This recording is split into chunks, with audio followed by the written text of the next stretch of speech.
this evening. Some brief housekeeping.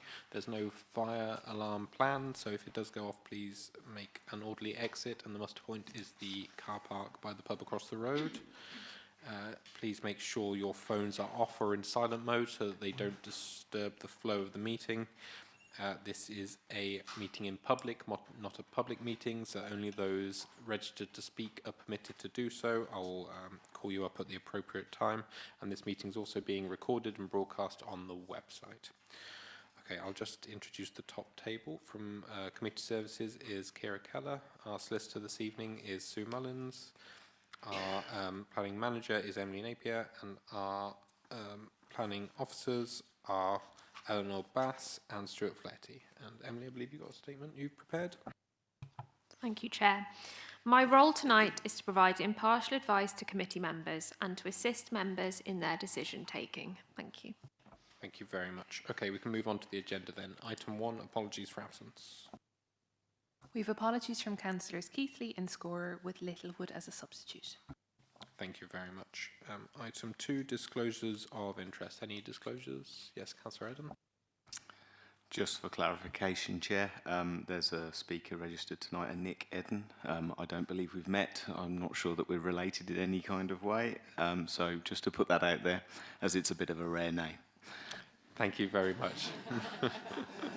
Duly noted, thank you. Any other disclosures?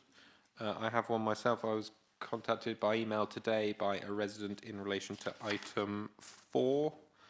And I'm not sure if they contacted anyone else, but it was just to make a note of that. Okay, in which case we can now move on to the applications. I'm going to move the agenda around slightly because as per our update sheet, there has been an amended officer's recommendation for item 4. So application 24/01304/FUL. The recommendation is now to have this application determined under delegated powers, owing to the fact that the Town Council, who are the main objectors that brought it to committee, have not sent a representative to speak to us this evening. I'm happy to open it to the floor, but I'm happy to propose that that is the recommendation that we follow. Yeah, I'll second that, Chair. Yeah. Okay. Any other views on that? No. Do we need to vote? Yes. Okay. Can I see all those in favour of delegating that one, please? That's unanimous. Lovely. Thank you very much. In which case, item 4, application 24/01304/FUL is to be granted under delegated powers by the officers. Okay, in which case we can move on to our final application of this evening, item 3, which is application 23/02102/FUL, Scrapyard, Birmingham Road, Bearley. Our presenting officer is Stuart Fletty, and once you're ready, take it away.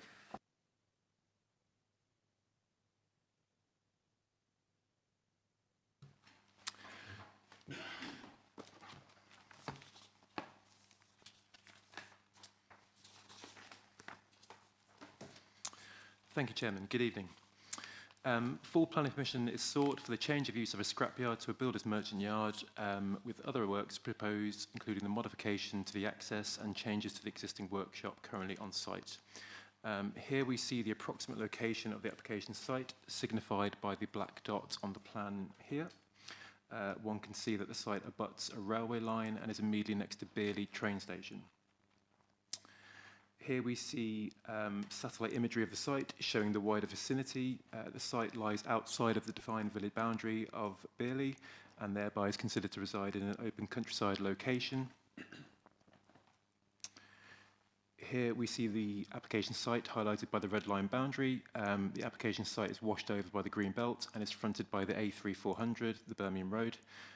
This plan shows a workshop that is to remain in situ. Here we see the proposed site layout plan. This details the proposed layout changes and shows the area identified for the builder's merchant, which is in the hatched area titled Zone 2 here. We have a proposed remodelled vehicle access point here. There is then to be an internal vehicular drive, that goes here, running towards the said area. The workshop, as stated, is to remain in its current position there. There are also then proposed to be landscaping and biodiversity enhancement zones to be sited here on the frontage and here at the rear of the site. We now have some photos of the site and its surroundings. Here we are stood on a green verge on the Birmingham Road looking northwestwards towards the site. One can see a glimpsed view here of the workshop and some other scrap materials that are currently on site. Here we are stood within the site itself looking southwards and then northwards on the right here respectively. This photo on the right also shows the existing workshop and some other materials that are on site. Similarly, here are two more snapshots of the site in the application area. The railway line runs to the right of this site image here, next to just on the other side of the green palisade fencing. This slide shows two photos taken from the point of the vehicle access point, looking northwestwards here on the left towards the railway bridge, and looking southeastwards here down the Birmingham Road to walk back towards Stratford. Finally, here we are stood in the same position, looking westwards at the gated access point for the site. The applicant has actively engaged with the local planning authority through detailed pre-application discussions and more in an attempt to find an acceptable solution for a commercial development on this site. This application seeks to deliver a commercial development and is a reuse of previously developed land. In so doing, this additionally will serve to improve the visual amenity of the site and introduce landscaping and biodiversity enhancement. There are no updates to relay, Chair. The recommendation is to grant this application for the reasons set out on pages 14 and 15 of your agendas. Thank you. Thank you very much. Okay, we can now move on then to our first speaker, who is Richard LePage, Chair of Bearley Parish Council. Good evening. So you have 3 minutes. I'm happy to give you a 30-second warning ahead of your time expiring. It's the button on the right-hand side to turn on the microphone. And once you're ready, feel free to take it away. I'm ready. Oh, I'm a bit loud. Okay. Good evening. I'm Richard LePage and I'm Chair of Bearley Parish Council. We object to this planning application for several reasons, but I will focus on the issue of road safety. First slide, please. First of all, here are 2 images which should help you appreciate the problem. The top photo shows the northwards view along the A3400 from the site access. The lower photo shows the view from a vehicle travelling towards Stratford, with the site entrance just the other side of the bridge. There we are, top and bottom. The problem is the restricted view due to the railway bridge. Our ward member Ian Shenton will go into details of the reduced visibility splay and the unacceptable hazards presented by that. The Highway Authority objected to 2 previous applications due to the substandard visibility splay. In the current application, the applicant sought to overcome this objection by proving there would be fewer traffic movements to and from the site than in its previous use. As there were no figures available for this traffic, the applicant observed what they claim is a comparable site in Birmingham and have used the figures obtained to estimate the previous usage at Bearley. This comparison is completely erroneous. The site observed is a scrap dealer in a densely populated urban area, nothing like Bearley. The figures have assumed the whole Bearley site was utilised, whereas roughly only half of it was. It was run by a somewhat eccentric owner who worked on his own. He took in whatever he could find and moved it on. He was best described as a tinker, not a scrapyard operator. The site has been dormant for at least 20 years. I've lived in Bearley for 30 years, and until its sale to the current owner, I never saw any activity on the site. Many similar statements to this effect were made by long-term residents of Bearley during the previous planning applications for this site, but these appear to have been ignored by both the highway and planning authorities. Highways have accepted the applicant's estimate of 208 trips per day as the site's previous occupancy. Because of this, they withdrew their objection despite, by their own admission, the visibility splay falling short of their requirements. It is this decision by Highways that caused the planning authority to change its recommendation to permission granted. Bearley Parish Council strongly disputes the estimated figures that led to the decision. The Bearley site has been dormant for at least 20 years, and prior to that, it maybe saw a dozen or so movements per day, and certainly nowhere near either the 208 estimated historical movements nor the 113 estimated future movements. Next slide, please. I will finish with two images of the entrance to the site. On the left is the site entrance in 2009, on the right in 2019.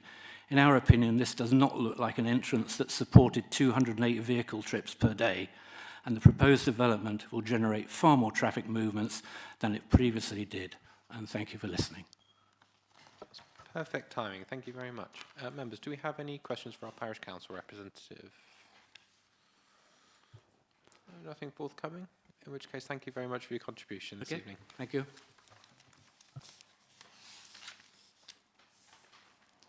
Okay, our next speaker then is Mr. Nick Eden. Good evening. So you also have 3 minutes. Again, I'm happy to give you a 30-second warning before your time expires. It's the button on the right-hand side to turn on the microphone, and once you're ready, feel free to take it away.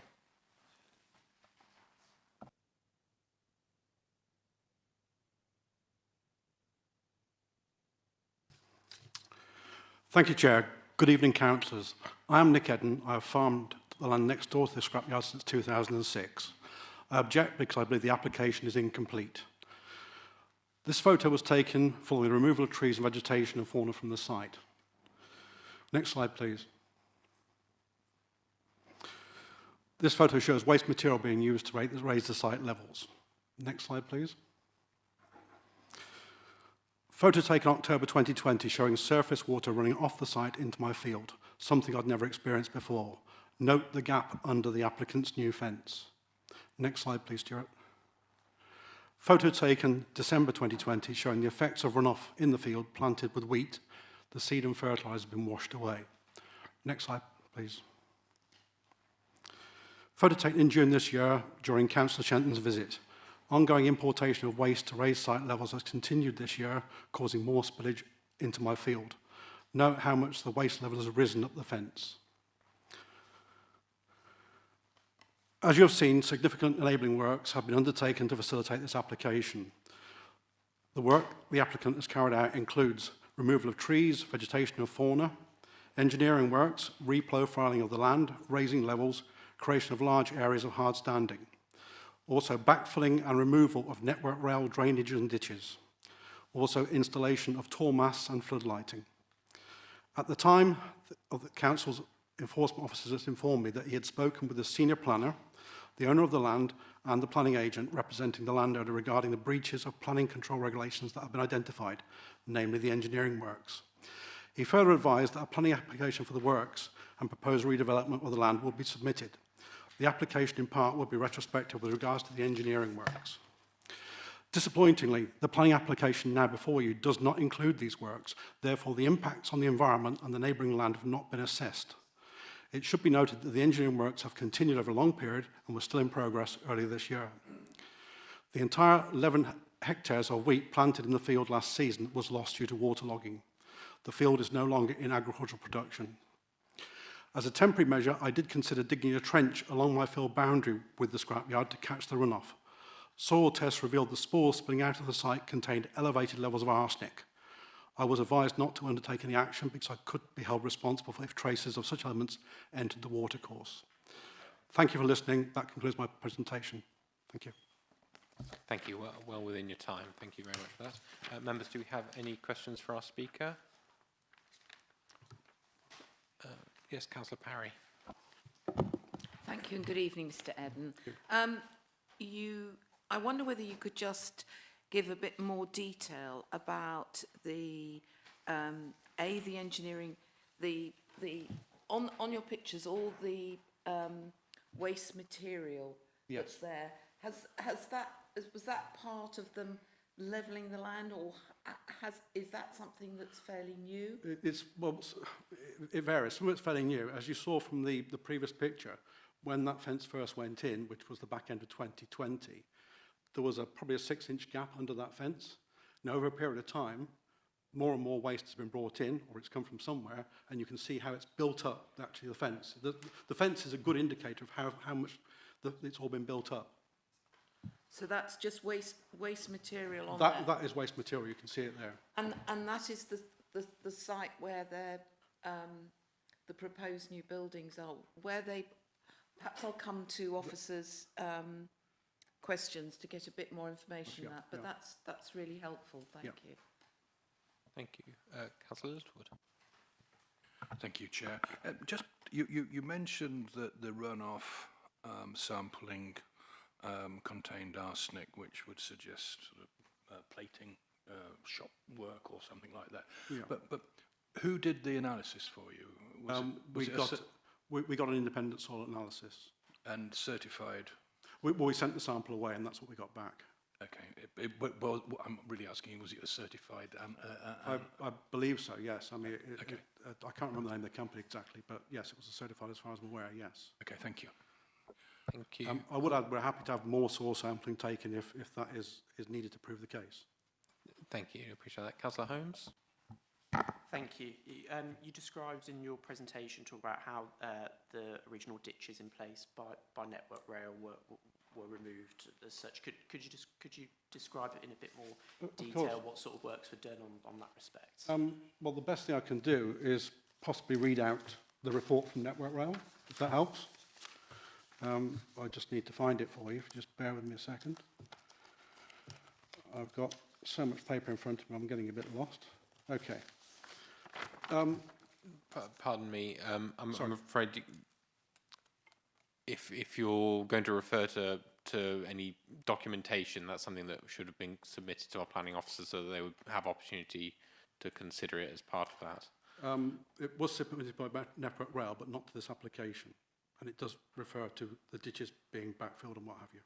Okay, I'm happy for you to just make a bridge, read the extract as it were, but I just want to make sure that the clarity of where this information's come from for all our members tonight, if you see what I mean. Okay. A shallow ditch is present on Network Rail land, which now ends where the applicant has built up to the Network Rail troughing route. The trees and vegetation on Network Rail land have reduced the water flow. The applicant has removed all vegetation on Network Rail land. The applicant has raised the land with hardcore and does not appear to have provided drainage. The main culvert under Bearley Station is intact, but access to the culvert has been reduced as Network Rail land has been taken by the applicant. The toe of the Network Rail embankment has been dug out and the ditch that was there has been filled in. Some parts up to the bottom of the slope have been removed, and they go on to say that, in addition, the Network Rail fence has been moved towards the railway line. Okay, thank you. Members, do we have any further questions? No, in which case, thank you very much for your contribution. Thank you.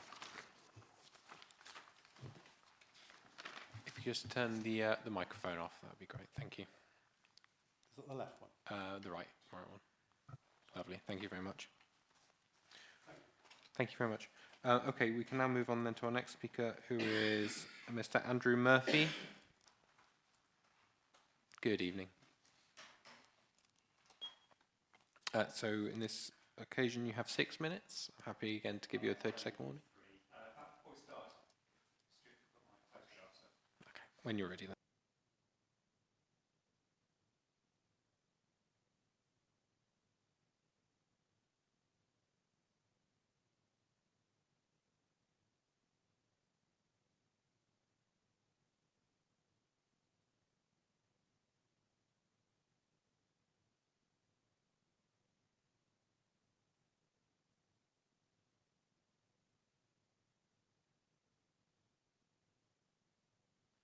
It is now, sorry.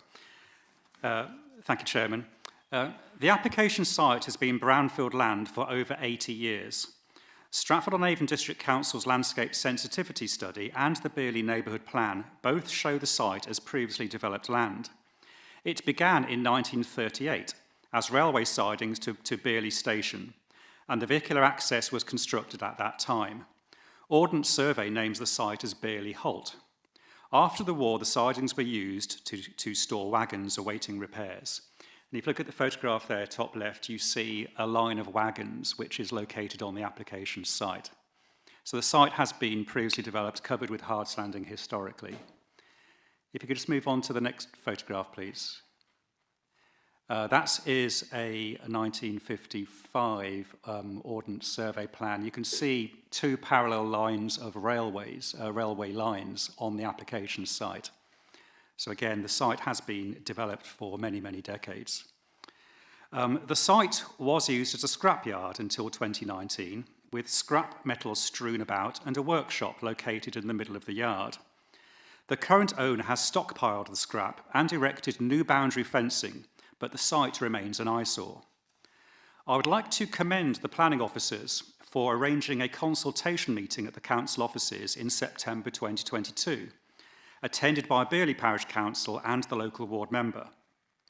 We discussed potential commercial uses of the site that are capable of complying with planning policy and not intensifying traffic.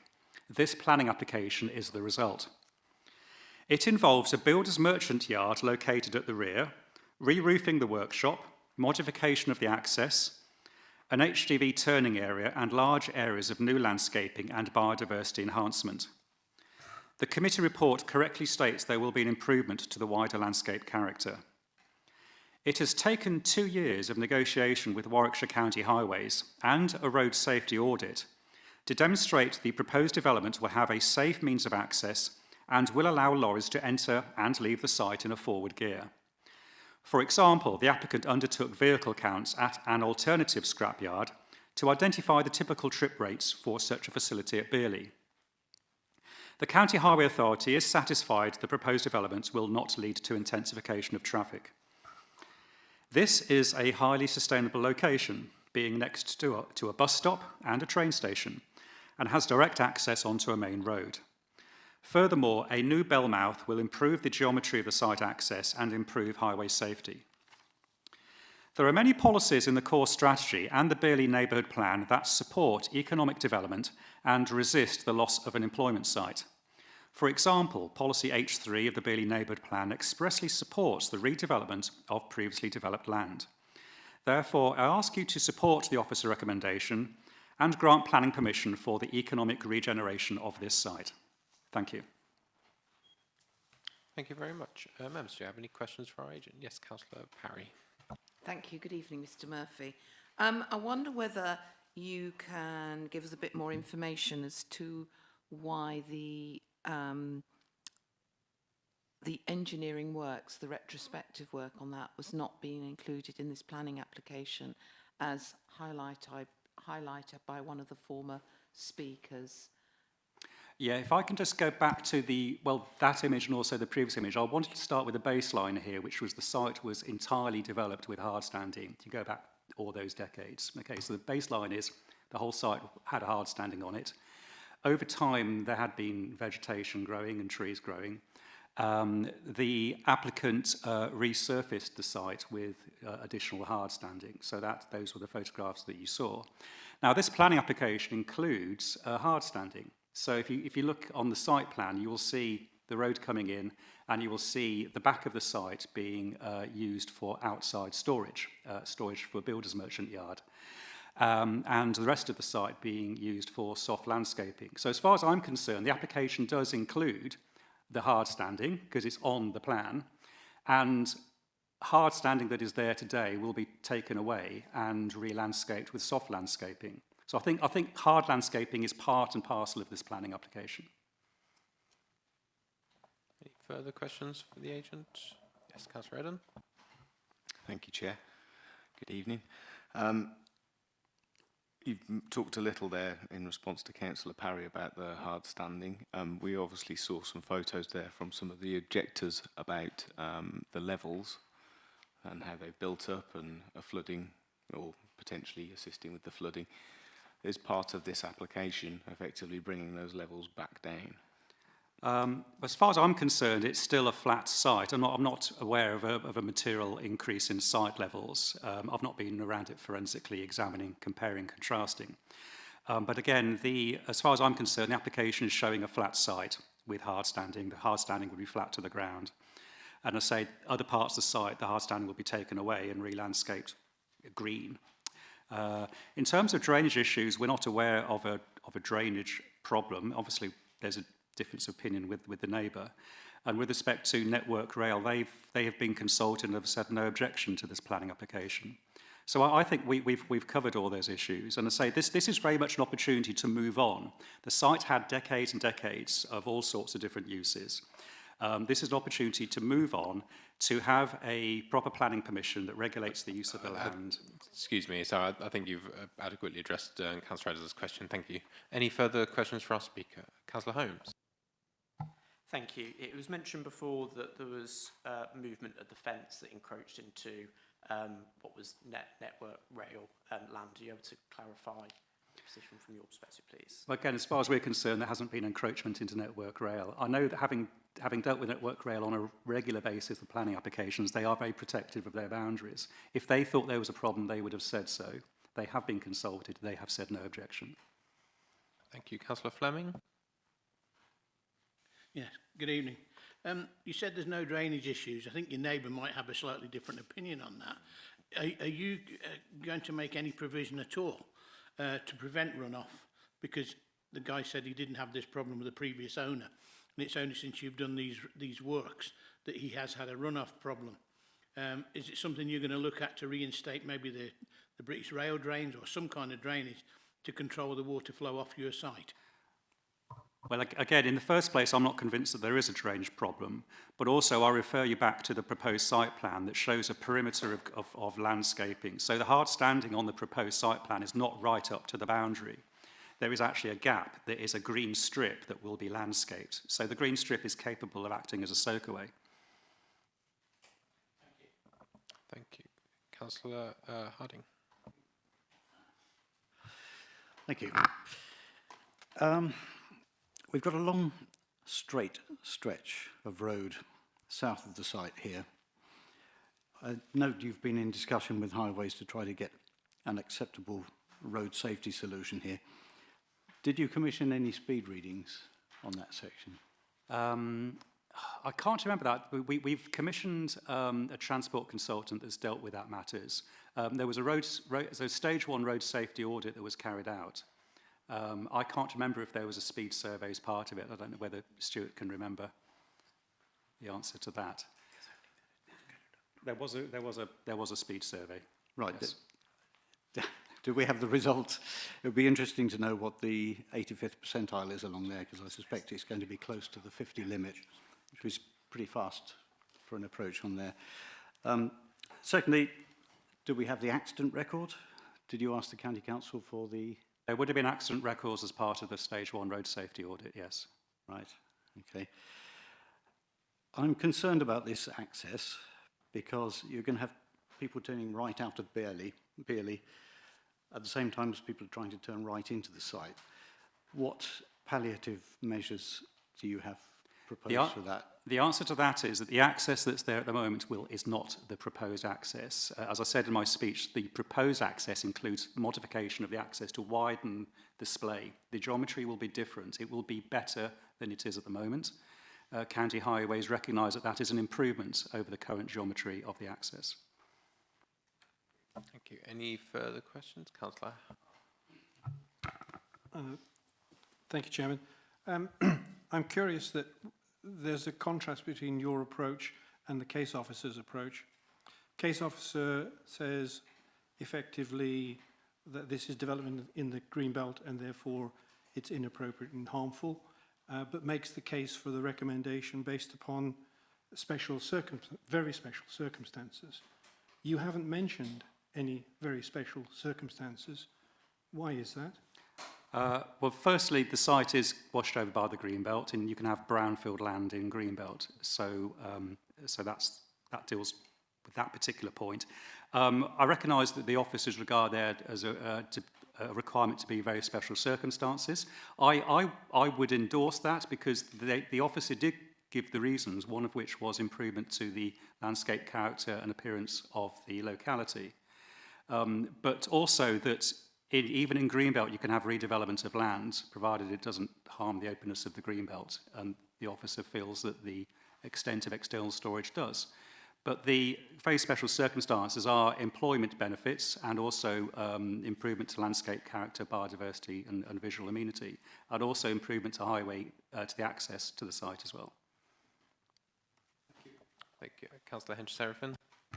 Thank you, Chair. Have you any idea how many would be employed on this builder's site? Yes, I do, and I gave the answer to the planning officer a few days ago, and I've forgotten the answer. Do you happen to have it, Stuart? It was because you asked that question.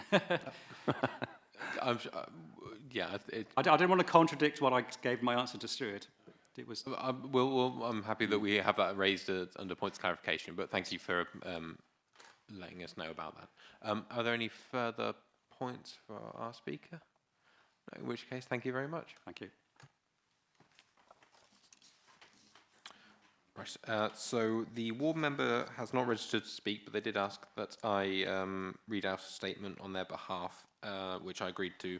So I'm going to read that verbatim, and then we can move on to points of clarification. Okay. Dear members of the committee, I thank the chair for agreeing to read out my statement regarding this application, as I am on annual leave, which I did advise the planners of as soon as I was made aware of the committee hearing. Whilst accepting that highways have assessed the information provided by the applicant and that they are the experts, I nevertheless think that the assessment is flawed and that highway are offering no objection despite themselves stating that visibility is constrained by the railway bridge to approximately 99 metres and despite accepting that there is a risk area. The visibility splay should be 128 metres, meaning that proposed splay is only 77% of the normal recommendation. Highways seek to mitigate this with a series of double white lines and slow text on the road. This 77% is, as highways say, achieved if the entrance junction improvements will improve visibility. Highways say that this is likely. Likely does not mean certainty. Highways goes on to say that on balance they do not consider there would be a significant increase in risk. In lay's terms, it means just over 50% probability that there won't be a significant risk, but accepts that the risk increases.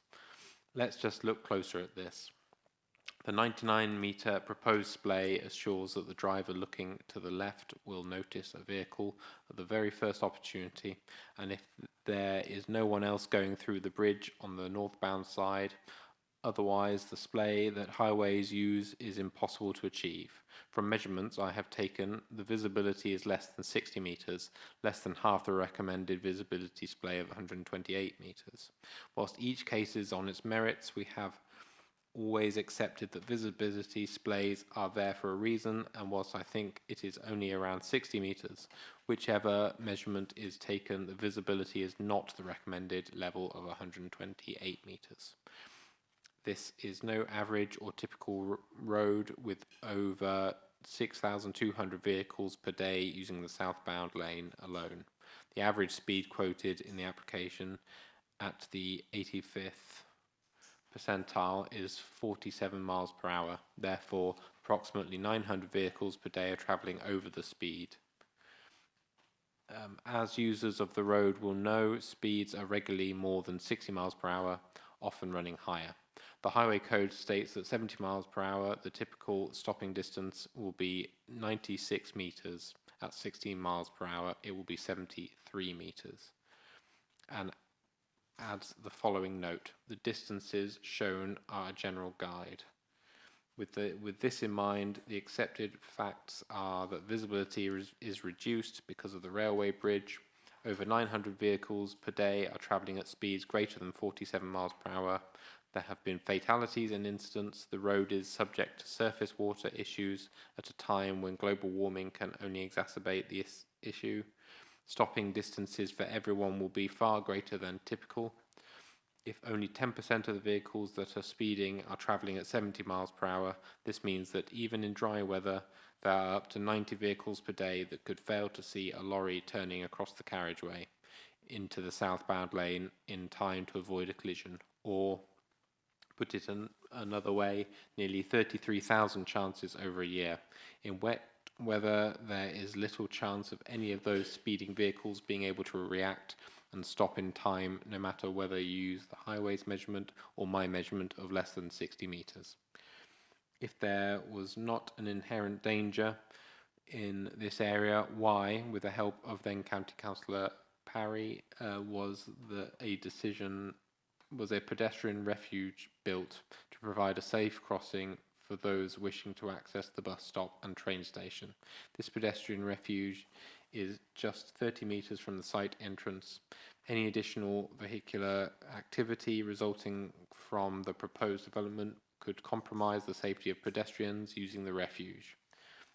Warwickshire County Council Highways recognise that this is a hazardous stretch of road and just a year ago installed extra signage and improved road markings, and therefore accepted that there is a risk, and I would therefore ask you to consider this question. Why would Highways install extra precautions around this bridge within the last year if it did not perceive there was a significant risk? We all know that getting any mitigation work can take many years. And why would you consider increasing that risk very significantly and introduce a crash risk? Common sense would say that the chances of a serious accident on this stretch of road due to a combination of visibility being restricted and the average speed is high. This can be reduced by insisting that the 128 metre visibility display as recommended by Highways in any other application should be met before approving this application. Highways seek to mitigate this using double white lines and text. There is already a vehicle activated sign warning drivers to slow down, which has little or no effect, and neither does the additional signage. More text and double white lines will not affect this, as the focus is on the bridge as you travel along the southbound section. Even a small percentage of those speeding could produce significant numbers of road traffic incidents, collisions and fatalities, all because, as Highway states, on the balance of probabilities they have assured it will be okay. Road safety should never be compromised like this. I would ask that you to refuse planning permission on the grounds that Highways themselves are indicating an increased risk using a visibility display that is impossible to achieve. The risk to other vehicle users is just far too high. Thanks once again to the Chair for agreeing to read my statement, Councillor Ian Shenton. Right. So obviously I can't take any questions, not being the ward member myself, so we'll move on to points of clarification from our officers. Councillor Holmes first. Thank you, Chair. I wanted to ask a question around the drainage and flood risk. There's not much mentioned in the officer's report, but we've heard from one of the neighbours that since the installation, an increase of the ground level from the site, there's been lots of runoff into the field, leading to parts becoming waterlogged. And I don't know, when it floods a lot in the area, I know, but particularly under that bridge, it gets incredibly full of water to the point we have to slow down and drive through at very, very slow speed. So I don't know if that's being considered that it does flood there, and whether the drainage has been adequately assessed after hearing some of the information tonight. Thank you, Councillor. Yes, flood risk and drainage, surface water drainage has been considered in the consideration of this recommendation before you this evening. I would relay a few matters. Firstly, we are entirely within flood zone 1, which is deemed to be the lower of the three different categories of flood risk. The applicant has put forward a series of documents in support of this application, inclusive of a planning statement, which also touched on matters of drainage, if I recall. Notwithstanding, we consulted with the Environment Agency, the lead local flooding authority, and if I recall in your report, Severn Trent as well, Severn Trent Water. We either didn't get a response at all, or we certainly didn't get any objections offered from those three flooding parties. With all of that in mind, whilst sympathetic, of course, to drainage details that may have happened on a neighbouring site, there is not a material planning reason to offer objection on matters of surface water drainage. It's a follow-up. Yeah, sorry, one quick follow-up. So it was mentioned in the development of the site that previous drainage basins that were put in place historically have been filled in. Was that considered as part of the report, or was that not known about? I can't speak to previous practices on the site historically, I'm afraid. I've been asked to assess this application as put before us, and you as members this evening have been asked to determine it. I can't speak to that historically, I'm afraid, Councillor. Okay, thank you. Councillor Parry? Thank you, Chair. There's been a lot of references made to concerns around Warwickshire highways, no objection. Can the officers advise to what level of detail their contact with the highways has been, and have highways actually made a physical visit to site? I'm just concerned about did the case officer go back to highways and query the distance, the reduced distance on the visibility displays, and their rationale for overcoming that sort of situation? If I could come back on that one. Certainly. The original County Highways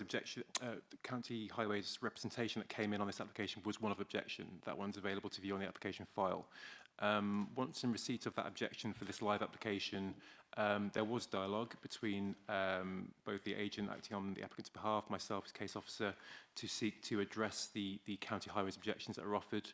That dialogue took place between myself and the County Highway Authority separately. With that then, a suite of amended documents then were prepared, worked on. There was direct dialogue between the applicant's instructed highways consultant and the County Highway Authority in the preparation of that road safety audit. That was then poured over and independently reviewed by the safety teams, as is detailed in your highways consultation response. And through that work that was undertaken, additional representation came forward, one of no objection, that's before you, as you've all seen this evening. So, with suggesting additions. So, yes, there was work undertaken by all parties. Yes, there was dialogue between the parties involved.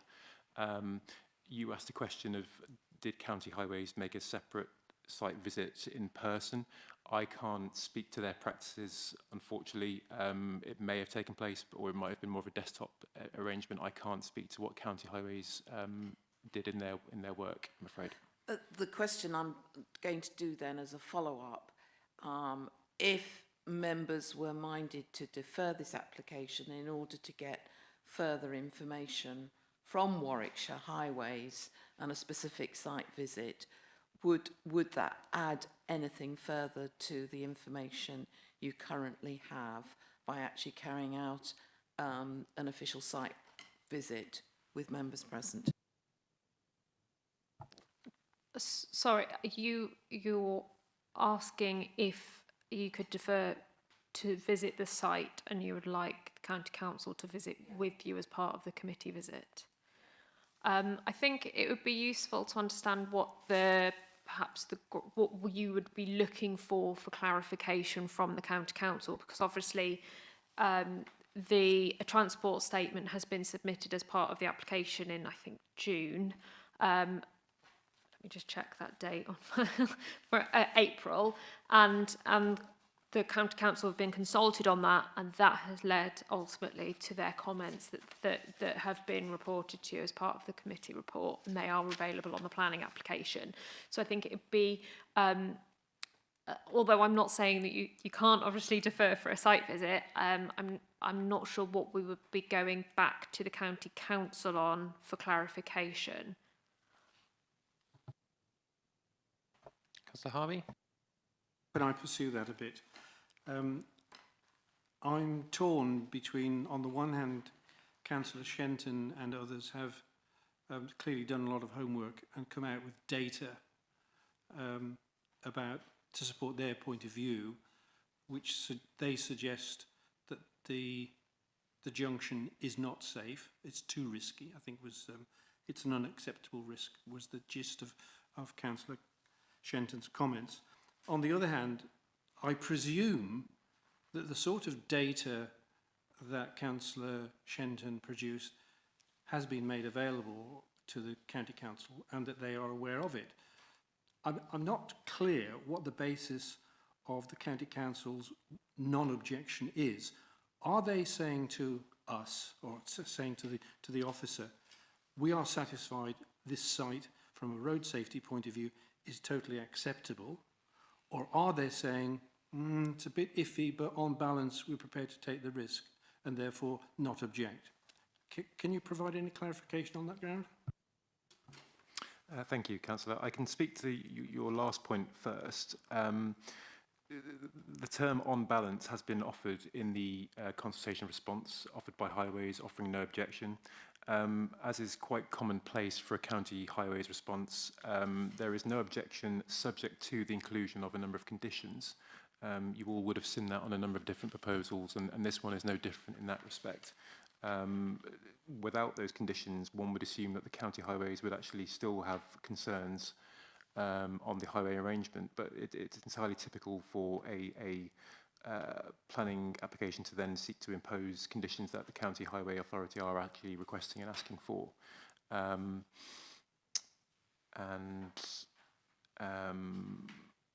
Yes, that would be my answer to that. So, play that back to you. What I've just heard you say to me, in effect, is that Highways are saying they are happy not to object to this application on road safety grounds on the basis of the 5 conditions are imposed. They're saying that on that basis they are happy. That's correct. I had a second question. I'm concerned about the flooding that was demonstrated by a photograph to us from the neighbouring farmer. Is there anything you can tell us about the levels that are intended to be produced as a result of this application, and whether that's the same or different to what is there already? I'm concerned that on the one hand there appears to be consequential flooding for raising of the hardcore level, hard standing level, and on the other hand we are told that there will be a landscaping strip which will offset any current problem. Can you enlighten me, please? I can certainly try. The matter of levels, to my knowledge from the application file, there isn't a outright levels plan included which shows the topography of the site as existing and proposed. That's not to say that one could not be provided. For example, there is a suggested condition 16 which details massive hard and soft landscaping. That matter can include, for example, the site levels that are proposed as part of this application, and those matters could be reviewed and looked at by planning officers via condition post-determination to seek to address concerns, if needed, on matters of site levels, both existing and the proposed ones before you this evening. Or separately, there could even be a suggested further condition which matters just site levels only, irrespective of what's already been suggested. To play that back, have I just heard you say it would be practicable to impose a condition that the site levels to be achieved on the site, if the application was granted, would have to be satisfactory to the officers? Yes. Thank you. Councillor Fleming. Following on for Councillor Harvey's point, if we were minded to support and go along with the officer's recommendation, could you condition the fact that there has to be more control over site runoff, i.e. by some sort of drainage system or some method of containing the surface water within the site, rather than let it run off to the farmer's field and costing him money with seed and fertiliser, etc.? I can offer a reply. I may defer potentially to my planning manager as well, to my right. I think we have to be slightly careful about conditions that we seek to impose and make sure that they're reasonable and meet all the necessary national tests to do so. As I relayed in a previous answer, before us currently on what is been put before us in this application, with no statutory objections from any sort of flooding consultees, this site residing entirely within flood zone 1, there would have to be sound basis to include additional and potentially onerous conditions onto an applicant were you minded to grant for drainage matters if there isn't a robust reason to include that imposition on the applicant were you minded to grant. Councillor Edden. Thank you. Following up on Councillor Fleming's question then slightly,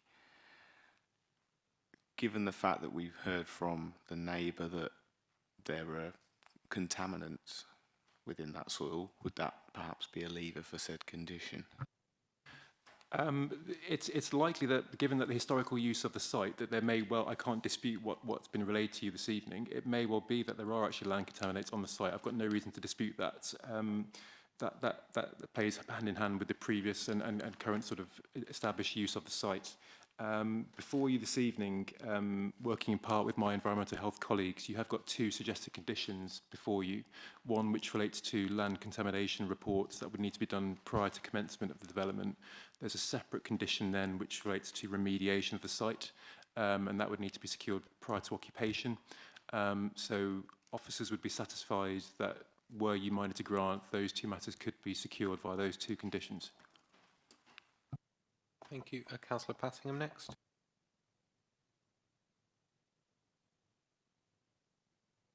But my other one was, previously in planning committees, we've been told that we're not the experts and the consultee bodies are the experts, and we can't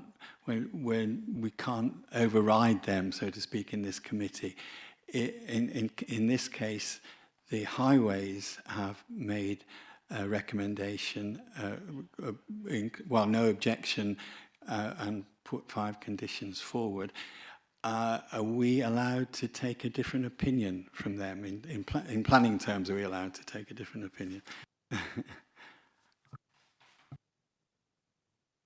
That is within your gift as members. If you wish to potentially go down that road, I can't coach you or tell you as members how you wish to proceed on that matter. You can, of course, you can debate that and discuss that as decision makers. But there has to be sound basis for which to do so. I think my colleague wants to jump in here as well. You've clarified the point that I was about to make, is that I think we've obviously had a transport statement submitted to us that has been subject to consultation with the County Council, Highway Authority, who, as you say, are who we look to for qualified advice in respect of highways matters. They have not objected, having reviewed that information and suggested those conditions.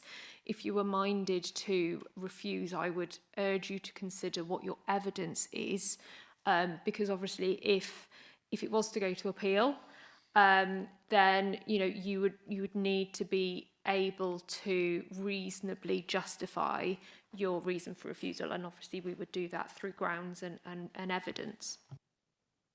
Councillor Hencher-Serafin. Thank you. My previous question to the agent was employment levels, and he said you would have the numbers. Thank you, Councillor. It's been relayed to the authority that this proposal would create up to 6 jobs. 6 if it were granted, yes. Thank you. Any further points of clarification? No, in which case we can move to debate. Who would like to start? Councillor Edden. Thank you, Chair.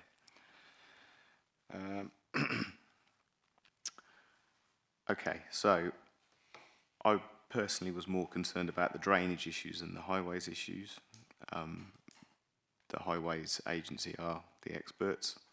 By Councillor Shenton's speech mentioned that they themselves recognise it as a hazardous road, and they objected in the first instance, as we've heard, and there's been mediation and changes there that have got it into a position where they no longer object. So for that personally, that overcomes that issue for me. And in terms of the drainage, I think after the points of clarification, so thank you, Stuart, I personally think, having gone through those conditions again with what we've had clarified, that there's probably sufficient conditioning there to protect the drainage issue with the soak away and the post conditions about contaminants and the like. So at the minute, I'm very much minded to support the recommendation to grant. However, I won't propose just yet. Thank you, Councillor. Who would like to go next? Councillor Home. Thank you. Yeah, a bit more of a comment. So with policy CS4, so looking at water environment and flood risk, part B, where it says development will not be permitted where it results in an increase in the risk of flooding elsewhere, and another section for brownfield development sites, developers are expected to deliver a substantial reduction in the existing rate of surface water runoff generated from the development. It's difficult to see how that's. I appreciate it's hard to test, but it seems, you know, from the evidence provided from some of the speakers that it is causing the that effect. So I don't know how can we find a way to, you know, could the applicant, you know, do some sort of survey to show that it isn't having that effect. I'm not sure. I'd like to hear the opinion of my colleagues. Thank you. Who would like to go next? Councillor Fleming. Been doing this for about 6 years now, and we're always instructed don't go against the highways. And I think, you know, in reality, although we're all aware of that junction in particular, they've been given, after objection, a clean bill of health. So on balance, having discussed the runoff and the water and whatever else, on balance, I'm minded to support the officer's recommendation, but I'll sit fire and listen to what everybody else has to say just yet. Thank you. Anyone else going to leap in? Councillor Littlewood. Thank you, Chair. Yeah, following on from what other councillors said, I've got 3 points on my, jotted down here: traffic, site drainage, and site contamination potential. The last two, I'm sure we can condition for, provided that that's enforced. But it comes to the highway side. I can see what the argument is presented by the highways, and if the conditions, the 5 conditions that they've suggested, are conditioned, then they'd be happy. But actually, if you look at the conditions, it's really to do with the road safety. Really only looks at the first 2 suggested conditions, and I also have a problem with that. Writing slow on the road doesn't really do anything, and it's like putting up a 20-mile-an-hour speed limit when people are breaking the 30-mile-an-hour speed limit. Nothing will happen because it's just a sign. Unless you enforce it and have enforcement, then it's a meaningless thing. And I worry that this will just become a real problem. And I also listen carefully to the chair of the parish council and what Councillor Ian Shenton said. And that is the main area of concern for me. And that is where I need to be convinced, and I'm not convinced at this point. Thank you, Councillor. Councillor Sheriff. Yeah. Can I just ask,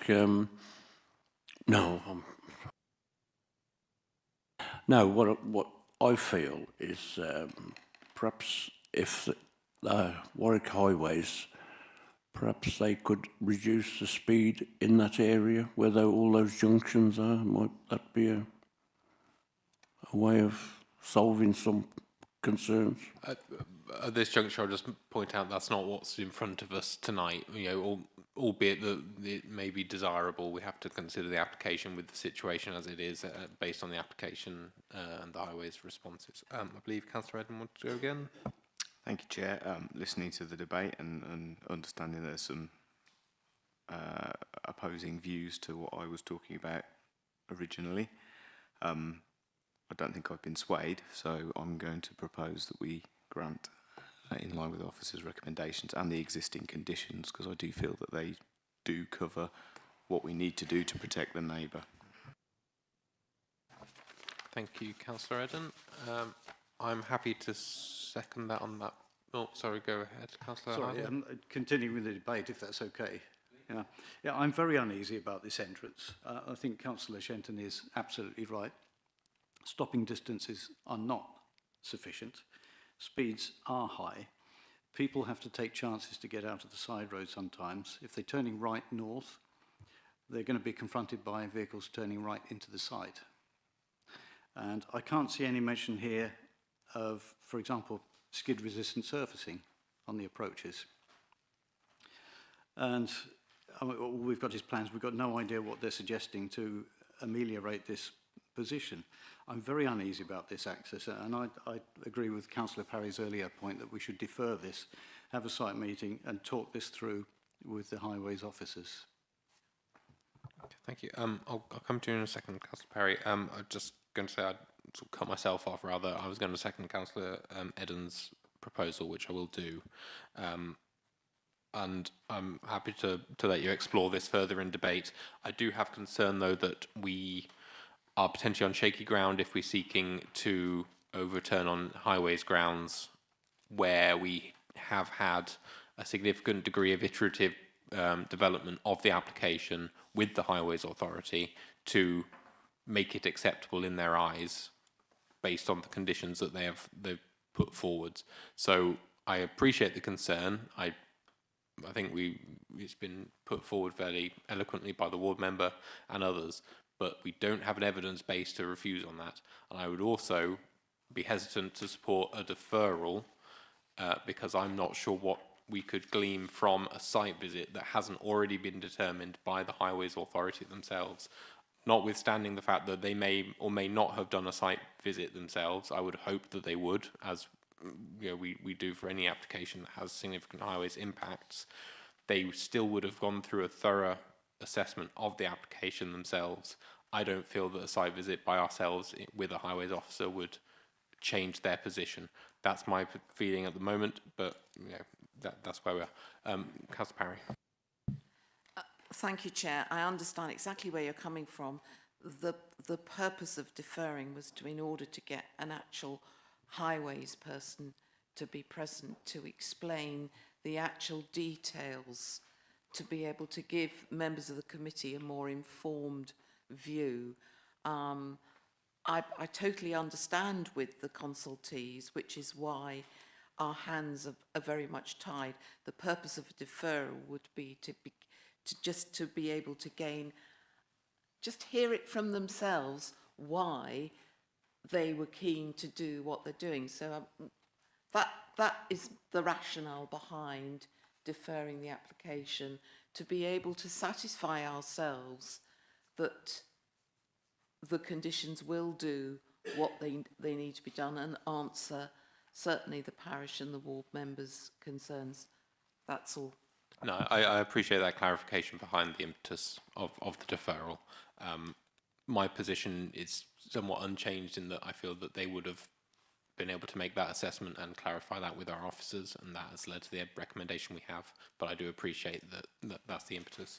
The other point I was going to make on my views of it when seconding Councillor Eden was that I feel that I have significant concerns over the representations we heard from the neighbour to the application site in terms of drainage and the contamination. I feel that the conditions that have been set out in the report significantly go towards trying to ameliorate those impacts.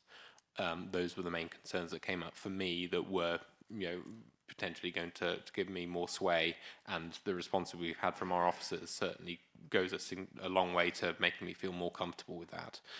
I would look to work with them, you know, myself as chairman as well, to make sure that they were implemented. I'm sure Councillor Shenton would as well, to ensure that there were no issues if this application were granted.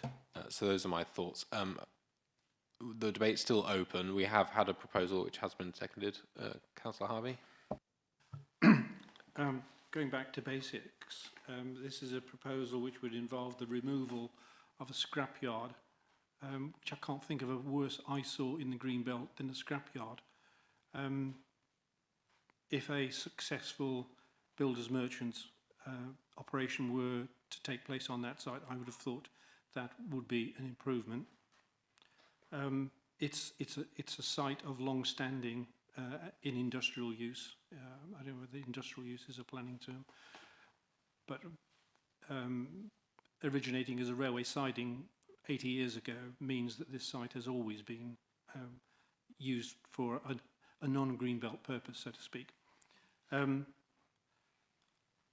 We had a long debate about the County Council's view of highway safety and so on, and I'm struck that this has been a matter for discussion for 2 years with the Highways Authority. I can't believe that officers from the County Council haven't been through this with fine-tooth comb before they came to their conclusion. They've come to a conclusion of no objection with 5 conditions. I don't think a site visit would change anything. I think you'd end up having a discussion with the relevant county council officer, who would simply argue out and illustrate why he or she has come to her point of view, and you'd either have to accept it or reject it. And I think that's the position we're in this evening. You either accept that expert point of view or you don't. I think perhaps I'm a conservative small c individual, and I would go along with the officers in accepting that point of view. The thing that I think as a committee we haven't discussed, and perhaps we don't need to particularly, but the officer's recommendation relies upon very special circumstances in the Greenbelt, and there is no definition of what very special circumstances are. The officer has put forward his reasons why this reason and that reason and the other reason add up to very special circumstances, and I don't necessarily disagree with him. But since there is no definition, and very special circumstances in the Green Belt can be a contentious matter, I would have thought we might have had a discussion about that, but we seem to be happy with that. On balance, provided we have sufficient conditions to obviate any possible consequential leak to neighbours, any flooding risks, and I would be prepared to leave the wording of that to officers. I would be prepared to support this application. Thank you. Councillor Holmes? Thank you, Chair. Yeah, I'd like to second the comment that Councillor Harvey made there, that I think that there is significant concern of the flooding into the property next door, and it would be appreciated to see that's given a bit more attention, because that road does flood when it floods. It says that there's low flooding risk, but it does flood. So I'm concerned that hasn't been properly taken into account. So I'm worried that if the neighbouring property does, after this development is completed, does go forward to see a substantial increase in flooding of the land, how can the planning authority enforce that to make sure that it isn't impacting the residents? So I don't know. I'm certainly supportive of the suggestion of another condition, but I'd like to hear what the officers think on what that would actually entail. Thank you. I'm happy to have some input from the officers just to make sure that the concerns that have been raised through debate can be adequately addressed by the conditions that you have set out in your report. Thank you, Chair. We've listened to the concerns raised, of course. I would wish to reiterate. I'll reiterate, obviously, that flooding and drainage and surface water drainage has been considered this application. I'll relay something that I didn't relay to you in the presentation, which was remiss and I should have done. On your proposed layout plan before you, just to the bottom of this Zone 2 area here, there is a soakaway proposed for surface water. My apologies for not relaying that to you earlier, that maybe that could have helped to steer the conversation a little bit. That matter was considered by officers in the proposed layout plan. As Mr Murphy mentioned as well, were you minded to grant, there is also to be a series of landscaping proposed here, both in this zone and also augmentation of the existing boundary here with new planting proposed on this precise border, I believe that shares with Mr. Eden's land as well, as I understand it. So with that additional information put before you this evening, I'm unsure what more I could suggest to you in terms of what we could do in terms of imposing additional conditions, mindful of what I relayed earlier about whether or not there's a robust reason to do so. I don't know if anybody wishes to offer a view on that as well, or not. No, I haven't got anything to add. Just to reiterate that, as Stuart's already referred, I know obviously part of the public speaker's concerns were around contaminants coming off the site, and just to draw reference again, I know all of you have actually already referred to that as part of the debate, but there are conditions on here that have been suggested by the environmental health officers regarding dealing with that contamination. So we've already got conditions relating to that within the recommendation. Thank you. Appreciate the clarity. Councillor Harvey. Can I play that back to you? What I've heard you say, correct me if I've got it wrong, is that you feel that the presence of the soakaway and the landscaping proposals that form part of the plan are sufficient to do what is possible to be done through condition to ameliorate any potential runoff problem. Is that an accurate understanding? Yes, that's when, with the suggested conditions that Emily has just relayed as well, officers would still be satisfied that the drainage and surface water side of things would be acceptable. Thank you. Councillor Eden. I'm going to take us back a little bit in time when we were talking about this the first time round, and Stuart mentioned the possibility of amending condition 16 to include some levels drawings. Whether that would satisfy the likes of Councillor Holmes to sort of appease and ensure that that level of detail is also included in that. Now, whether you would still be sort of accepting of that as being reasonable, I would gladly change my proposal to adjust to whatever you tell me now. Thank you, Councillor. Yes, perhaps I should expect. Yeah, you are correct. The site levels could be included within that condition. I should say the conditions put before you are suggested in terms of a four-word summary there. Typically, a hard and soft landscaping condition could include site levels anyway, so they wouldn't necessarily need to amend it. It would already be included amongst other items that would also be requested as well. May I go back? Thank you. Then I go back in time to my original statement where I said that I felt that the conditions were probably robust enough and did cover it off correctly, but other members may want to argue me down on changing that. Thank you.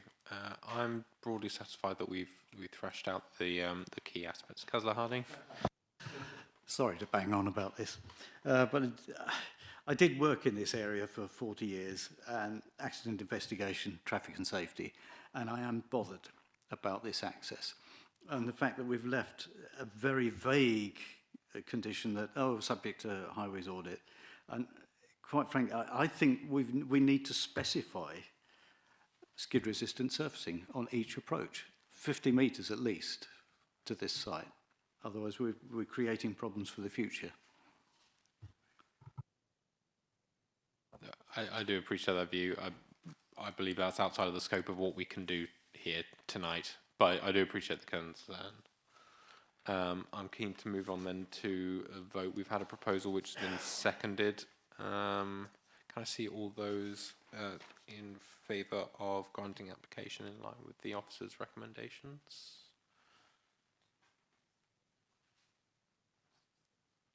Eight. And opposed? None. And abstentions? 3.